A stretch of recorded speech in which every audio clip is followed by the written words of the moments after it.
Goeiemôre julle almal, dis die 1 Junie en wel, ons het die helfte van die jaar het ons nou geslaan en dit beteken ons gaan nou afdraande. Wel, ek hoor hier kom 'n paar koue dae, dit gaan verseker gebeur, so moet dit wees. Alles moet eers doodgaan en al die goggetjies en alles wat vir ons moeilike tye gee en die muskiete en die amalekiete en alles moet nou eers doodgaan sodat die wonderlike nuwe lente en somer weer kan kom. Is dit nie kosbaar nie? Nou ja, hierdie naweek het ons 'n dameskamp gehad en dit is so fantasties om te sien hoe mense regtig oopmond staan en luister na die woord. En dis al wat ons vir mense wil gee en vanmôre gaan ek ook vir jou die woord gee. Want die Here wil hê ons moet die woord in ons inkry. Want as die woord in ons is, dan leef ons die woord. Dan is ons die woord. In die begin was die woord en die woord was by God en die woord is God. Johannes 1. Daarom is dit belangrik dat ons die woord ken. Hosea 4 vers 6 sê, wanneer met my volk gaan ten gronde as gevolg van gebrek aan kennis. En omdat jy die kennis verwerp het, gaan ek jou kinders vergeet, sê die Here. Is dit nie verskriklik nie? Daarom moet ons die woord ken. Ons moet die woord in ons koppe hê. Daar waar ons sit en daar waar ons staan. Ek weet ek klink nou verskriklik godsdienstig en religieus vanmôre. Nee, ek wil jou net help. Want as moeilike tye gaan kom, al wat jy gaan hê is die woord. Sê nou, hulle gaan eendag, gaan jy wakker word, dan sê hulle, alle Bybels moet nou ingehandig word. Hulle gaan alles Bybels verbrand. Wat gaan jy maak? Gaan jy Dominee bel of 'n Dawie bel? Hoorie, waar staan daai versie? Waar staan daai versie? Nee, dan moet daai woord in jou wees. Daarom moet ons die woord bepeins en elke dag in ons hê. Nou, kom ons hoor 'n bietjie, wat sê die woord vanmôre? In Amos 8, vers 11. Kyk, daar kom daar, spreek die Here, dat ek 'n honger in die land sal stuur. Dis interessant. 'n Honger in die land sal stuur. Nie 'n honger na brood nie, en nie 'n dors na water nie, maar om die woorde van die Here te hoor. Hierdie is baie kosbaar. Daar gaan 'n tyd kom, dat die mense gaan honger word. Jy sien, lig en duisternis kan nie in een vertrek wees nie. Wanneer jy die lig kies, dan hardloop die duisternis weg. Daarom het ons 'n stryd. Die woord sê, ons stryd is nie teen gees en bloed nie, maar teen die owerhede, teen die bose magte. Daar's goeters wat bo ons koppe gebeur. Ek wil jou nie bang maak nie, maar dis realiteit.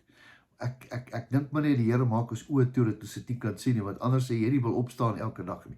Maar wat ons het, deur die krag van geloof het ons die woord. En hy wat in ons is groter as hy wat teen ons is. En ek is tot alles in staat deur Christus wat my krag gee.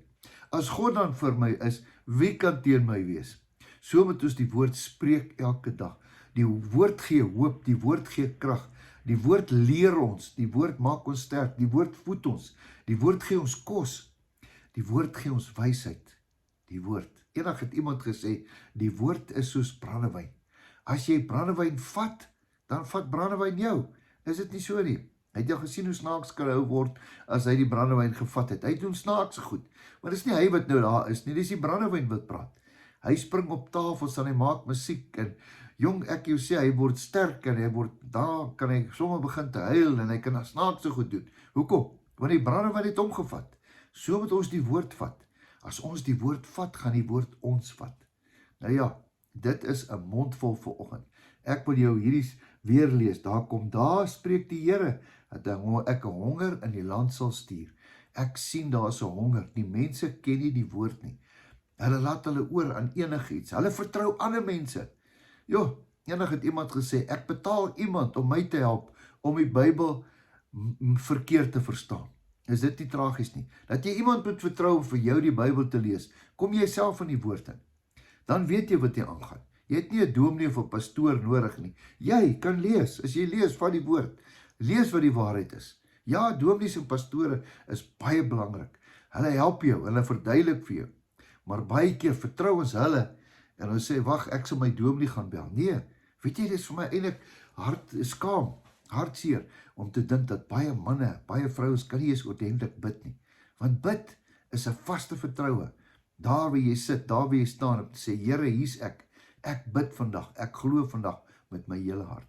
So vanmôre wil ek bid, vanmôre wil ek die woord spreek oor jou, dat ons vandag 'n keuse sal maak. Ons sal die Here dien, met alles wat ons het. Ons sal die woord vat, Begin hom. As jy wil weet waar, begin met Matteus, Markus, Lukas, Johannes. Jy gaan verbaas wees as jy die kennis van Jesus het, alles wat hy gedoen het, hoe maklik en eenvoudig eintlik hierdie Bybel is. Nou ja, kom ek bid vir jou, Here, baie dankie vir die woord. Dankie dat die woord kosbaar is. Dankie dat die woord waar is. Dankie dat die woord reël is. Dankie dat alles van Genesis tot Openbaring, so sal dit wees. Die woord sal vervul word. Want wat hy gesê het, so sal dit wees. Help ons, Here, om die woord te lees, om ons harte oop te maak, om ons mond oop te maak, om die woord te kan vertel. Ons loof en prys u naam. Amen. Jou beste lê nog voor met die woord. En onthou dat Jesus jou baie lief het. Totsiens.